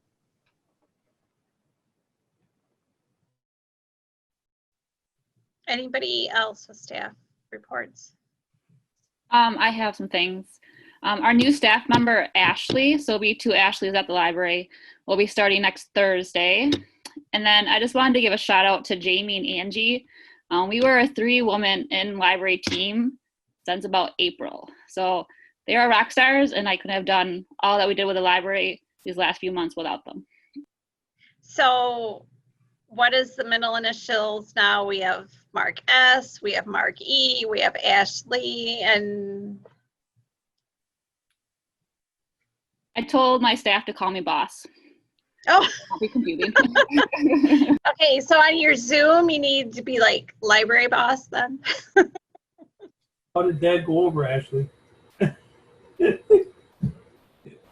No, Ashley, does the new Ashley spell her name right? She spelled it incorrectly.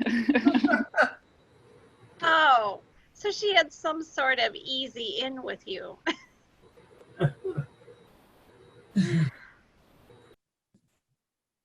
Okay, anybody else with a staff report? I did want to share that our chief of police was on the Courageous Conversations call last night with other police chiefs or staff from various departments throughout the county. And I just, want to say what a nice job everybody did, but in particular, our chief did the best job in responding to very, blunt questions, and everybody was super respectful and, gracious and everything like that. But, I think our police department and police departments across the country have undergone a lot of scrutiny, and the public wants to know what are your policies? Why are your policies this way? And I just want to give everybody a lot of credit for, you know, showing up last night. Inga was on that call too. Members of the Milton community were on that Zoom call. So, you know, we have a great chief, and we've looked at our policies, and we have a culture of being competent. You know, that's why we get accredited each time we go through that process. So I don't know if you wanted to talk you don't have to, Chief, but I just, you know, I like to highlight when our employees, especially those that are in many ways have been treated unfairly. Well, I appreciate that. And there were several moments last night where I thought that, well, I'll let somebody else talk now, and nobody would unmute. So I'm like, I'm not going to leave this just sitting there unanswered, so I'll talk. So that I got a little more mic time than I thought I was going to, but that's okay. And your fellow chiefs were like, oh, we'll just let Scott take this. Apparently that's what they were thinking. Wait till I see Chief Moore again. I'll be like, hey, dude. Well, he was pretty good jumping in. Yep.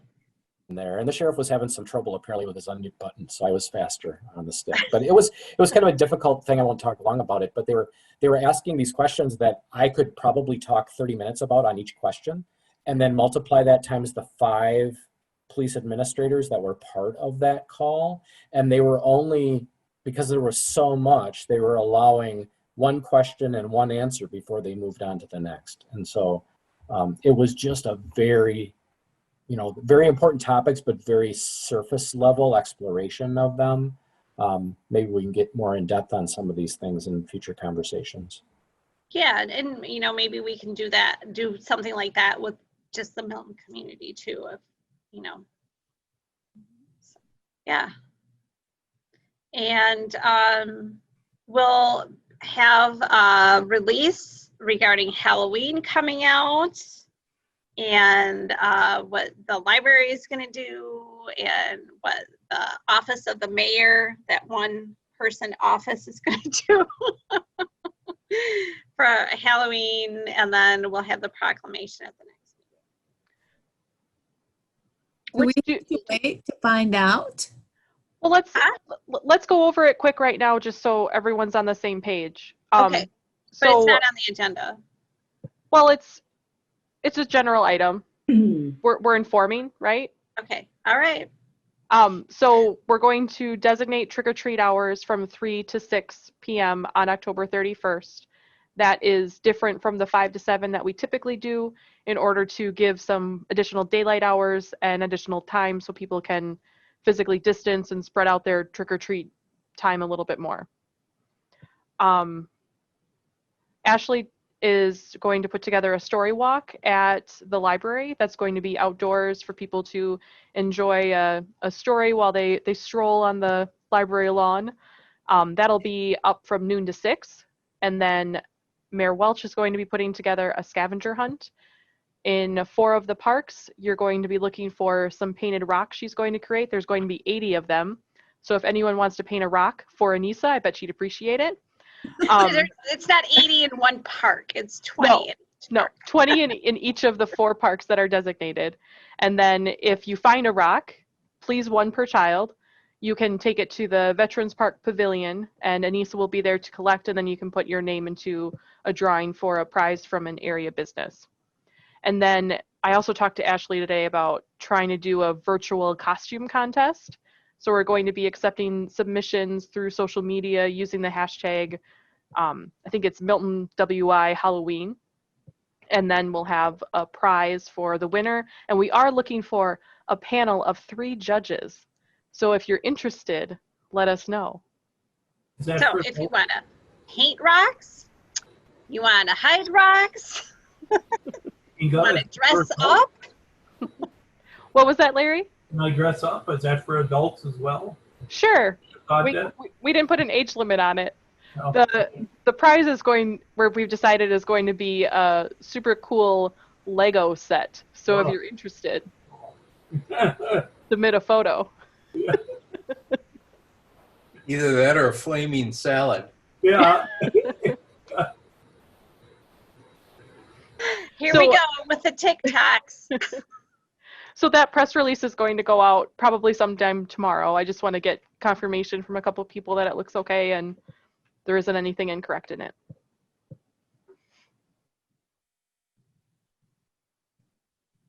Okay, I got a lot of, well, I shouldn't say I got a lot, but I have a few cans of spray paint and acrylic paint and brushes that I'm super excited to have. Like, that's not something that's normally around my apartment. So I will not be doing any tagging. So do not like profile me for anything that's happening in the community and parks or anything.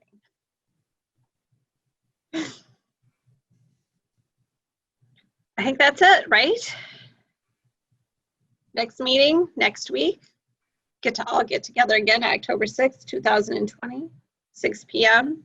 You know what the team building question is? Maybe over the next week, you'll develop an anti-superpower. So is there a motion to adjourn? Bill? Linda? All those in favor? Aye. Aye. Hey. Opposed? Okay, got it.